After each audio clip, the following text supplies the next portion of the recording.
నమస్కారం. నేను చందు.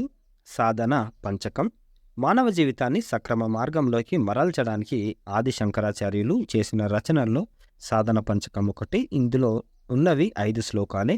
ప్రతి శ్లోకానికి 4 పాదాలు, ప్రతి పాదంలో 2 బోధనల చొప్పున 8 అంశాలు. వెరసి 5 శ్లోకాల్లో మొత్తం 40 ఉపయోగకర సూత్రాలను బోధిస్తుంది సాధన పంచకం. ఈ సాధన పంచకం వేదాంత విద్యార్థులను ఉద్దేశించి చెప్పింది. అయినా సాధారణ జనులు సైతం అనుసరించవలసిన సూచనలున్నాయి. వాటిని మనస్ఫూర్తిగా అనుసరించే ఏ వ్యక్తికైనా ఖచ్చితంగా దివ్య స్థితికి చేరుకుంటాడు. తన మార్గాన్ని తప్పకుండా ప్రతికూల ఆలోచనలు, తప్పుడు ముగింపుల చిక్కుల్లో పడకుండా తనను తాను రక్షించుకుంటాడు, ఇతరులను రక్షించగలుగుతాడు. వేదాలు, ఉపనిషత్తులు, అనేక మంది గురువులు చెప్పిన సత్యాలను శంకరాచార్యులు సరళీకృత రూపంలో బోధించారు. ఇందులో స్వామి చిన్మయానంద ఈ సాధన పంచకం శ్లోకాలకు అర్థాలు చెప్పడంతో పాటు సరళమైన వ్యాఖ్యను సైతం రచించారు. రోజు వేదాలను నీవెవరో ఎరుకపరిచే విద్య ఏదైనా వేదమే అధ్యయనం చేయండి. అవి నిర్దేశించిన విధులను శ్రద్ధతో నిర్వహించండి. మనసులోని కోరికలన్నింటినీ త్యజించి కర్మలను చేయండి. ఆ కర్మల ఫలితాన్ని భగవంతుడికి అంకితం చేయండి. అలా చేస్తే మనసులోని పాపపు నిల్వలు ప్రక్షాళితమవుతాయి. ఇంద్రియ, వస్తు, సంసారాదుల వల్ల కలిగే ఆనందాలన్నీ దుఃఖహేతువులనే విషయాన్ని గుర్తించి మెలగండి. స్థిరమైన ప్రయత్నంతో వాటి నుంచి తప్పించుకోండి అనేవి మొదటి శ్లోకంలో చేసిన బోధనలు. వివేకవంతులతో మాత్రమే సాంగత్యాన్ని కోరండి, అంటే ఫ్రెండ్షిప్. భగవంతుడిపై దృఢమైన భక్తిలో ఉండండి. శాంతి మొదలైన సద్గుణాలను పెంపొందించుకోండి.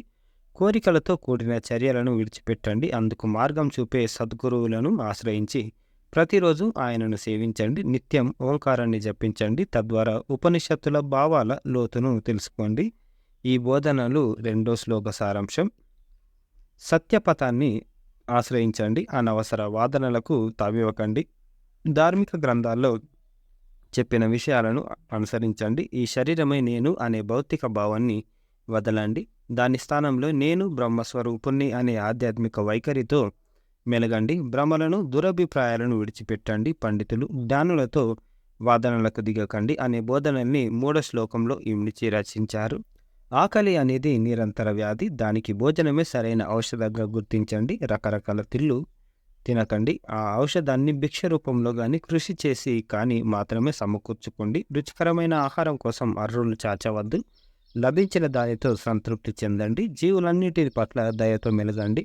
క్రూరత్వాన్ని విస్మరించండి అనేవి 4వ శ్లోకంలోని బోధనలు. ఈ ప్రపంచాన్ని ఎప్పుడు తప్పుడు దృష్టితో మాత్రం చూడకండి. ఏకాంతంలో ఉండే ఆనందాన్ని అనుభవించండి. ఆ స్థితిలో పరమాత్మతో మాత్రమే అనుబంధాన్ని పెంచుకోండి. అప్పుడు అంతటా వ్యాపించినవాడు భగవానుడే అని గ్రహిస్తారు.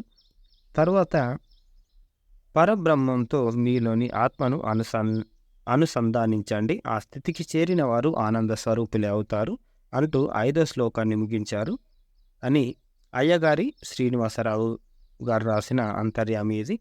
లైక్ చేయండి, షేర్ చేయండి, సబ్స్క్రైబ్ చేయండి. Thank you. ధన్యవాదాలు.